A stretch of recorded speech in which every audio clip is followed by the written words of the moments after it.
Les expériences potentiellement traumatisantes augmentent le risque de nombreuses conséquences sur la santé et le bien-être, et on a entendu plusieurs des exemples déjà avec mes co-présentateurs aujourd'hui, donc je suis contente de ne pas aller dans trop de détails, mais troubles de stress post-traumatique, suicidabilité et blessures psychiques et d'autres conséquences corporelles.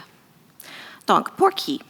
En plus de nuire aux agents correctionnels, ces impacts peuvent compromettre la qualité des services fournis et entraîner des coûts élevés. Donc, c'est le bien-être des employés, mais ça rayonne à tout le monde, ce problème-là. Et il faut payer pour les congés de maladie, le roulement de personnel et le litige des plaintes aussi. Donc, un des facteurs que j'ai voulu regarder, c'était cette question de détresse morale. Peut-être vous avez déjà entendu cette phrase, on a aussi les blessures morales qu'on peut dans nos travail, et je vais juste vous offrir une définition. C'est la détresse résultant du fait de savoir ce qu'il faut faire, mais d'être incapable de le faire en raison des contraintes liées au travail. Donc, spécifiquement, si on travaille avec des personnes qui sont vulnérables et on est clair qu'est-ce que cette personne a besoin maintenant pour les soulager, pour les aider, pour faire les vrais changements, pour contribuer à leur réadaptation, mais finalement, on n'est pas capable de faire ça. Et par contre, il faut regarder que cette personne ne va pas super bien à cause de le manque des services ou des gestes qu'ils ont besoin. Ça peut entamer une détresse importante sur les individuels. C'est associé à une augmentation du roulement de personnel et à une détérioration de santé mentale, donc comme le trauma. C'est présent chez les agents correctionnels liés aux pratiques de gestion, à la rétention du personnel, aux besoins en formation, en manque de soutien en santé mentale et aux écarts entre les objectifs déclarés du système correctionnel et les politiques et pratiques réelles. Donc, on n'a pas eu une recherche avant qui, quantitativement, a démontré que ce phénomène est vécu par les agents correctionnels. On a eu des données qualitatives. Et un élément que j'aimerais juste souligner, c'est cette question de l'écart entre les objectifs déclarés et la réalité. Parce que là, on va voir que les employeurs ont beaucoup de marge de manœuvre pour améliorer le bien-être de leur équipe. Aussi, je vais regarder les groupes méritant l'équité, donc personnes qui, parce qu'elles font l'objet de discrimination, sont confrontées à des obstacles qui les empêchent d'avoir le même accès aux ressources et aux occasions auxquelles ont accès d'autres membres de la société. Donc, au Canada, on a plusieurs des groupes qui sont très connus de vivre cette réalité. Donc, qu'est-ce qui aide avec ces difficultés? Les obstacles liés à le groupe social, les obstacles liés à la détresse morale. Des recherches récentes menées dans les domaines de la santé, des services sociaux et de la justice suggèrent que la mise en œuvre des approches sensibles au trauma peut améliorer le bien-être au niveau individuel pour le personnel et les utilisateurs de services. Et si vous pensez à ce matin avec Dr. Marchand, cette question de le macro, qu'est-ce qu'on fait au niveau macro. Donc, c'est ça qu'est-ce qu'on essaie de toucher avec une approche sensible au trauma. C'est pas d'ajouter une pratique ou de former l'équipe, c'est vraiment d'avoir un regard différent sur l'ensemble et même la philosophie de qu'est-ce qu'on fait. Donc, une reconnaissance holistique de l'impact du trauma et de la nécessité de prévenir activement la rétraumatisation. C'est clair que c'est quelque chose qu'il faut faire dans les prisons où on a déjà constaté il y a beaucoup des événements potentiellement traumatiques, mais aussi dans les DPG et d'autres milieux. C'est quelque chose qui peut être très aidant et on a vu un super exemple juste avec Dr. Geoffrion.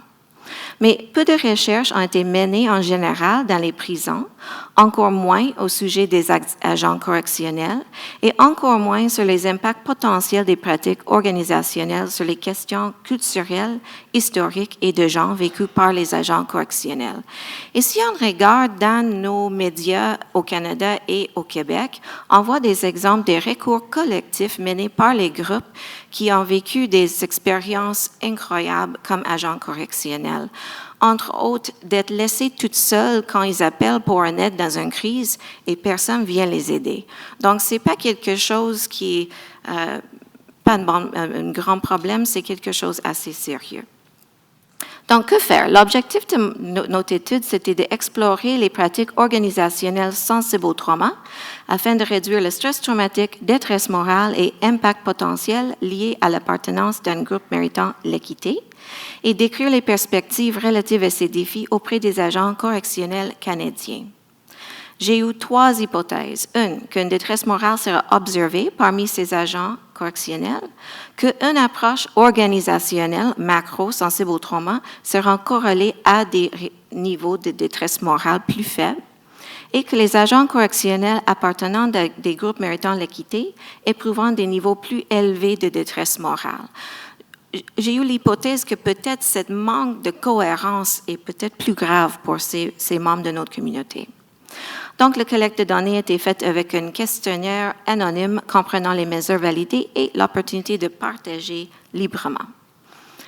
Pour les 3 hypothèses, finalement, on est tombé avec 77 participants qui étaient plus grands que j'ai imaginé. C'était une parenthèse sur un projet plus grand. Donc, j'ai dit, peut-être je vais avoir 10 personnes. J'étais très contente de voir finalement d'avoir 77. Et qu'est-ce qu'on a trouvé? Une détresse morale a été observée parmi les agents correctionnels canadiens. Oui, c'est confirmé. Les approches organisationnelles sensibles au trauma ont été corrélées à des niveaux de détresse morale plus faibles. Donc, le plus qu'un organisme essaie de gérer le bien-être lié au trauma de leur personnel, le moins de détresse morale le personnel a vécu. Donc, ça, c'est excitant comme chercheur. J'étais vraiment excitée de voir ça parce que c'est pour moi le gros bon sens, mais malheureusement, ça ne marche pas toujours avec nos résultats, le gros bon sens. Finalement, ça a marché bien. Les agents correctionnels appartenant à des groupes méritant l'équité ont éprouvé des niveaux plus élevés de détresse morale. Aussi, c'était quelque chose, malheureusement, qu'on a trouvé. Donc, ça nous donnait plus des pistes de qu'est-ce qu'il faut faire avec ces agents correctionnels-là. Et ça lève la question, est-ce qu'on voit ça dans nos autres services aussi? Pour le partage libre, c'était vraiment, est-ce que vous aimeriez partager quelque chose d'autre? Et j'ai laissé une boîte ouverte et 30 personnes ont décidé de partager.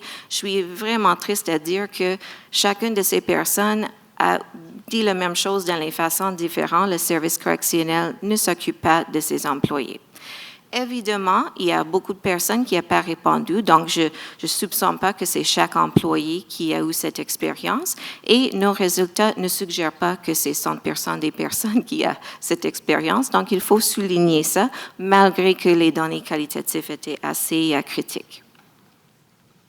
Donc, il y a des limites, bien sûr. Aucun critère d'inclusion ou exclusion concernant le titre, le rôle des participants potentiels. Donc, on a eu un groupe hétérogène sur le titre de profession. Et il s'agit d'un petit échantillon de sorte que les résultats doivent être considérés comme étant exploratoires. Donc, il faut faire, comme on dit toujours les chercheurs, qu'est-ce qu'il faut faire? Plus de recherche. Donc, à l'attention au milieu de travail. La mise en œuvre d'une approche sensible au trauma dépasse l'aide et la prévention et la gestion du trauma. Si on essaie d'être une organisation qui est sensible au trauma, qui reconnaît que c'est une partie de le travail, on va aider notre équipe dans plusieurs des façons qu'on n'a pas nécessairement ciblées. Elle favorise un sentiment de cohérence et accroît le bien-être. Je suis certaine que chacun ici a déjà eu un employeur qui dit que « Ah oui, ton bien-être, c'est un souci pour moi. » Mais finalement, quand tu regardes les conditions, pas sûr si c'est vrai.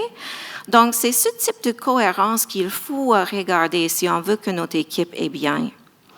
Et lorsqu'elle inclut l'ensemble des parties prenantes, ça veut dire qu'on a une consultation, un processus d'écoute qui cherche d'améliorer la qualité en continu avec toutes les voix, avec tout le monde qui est là.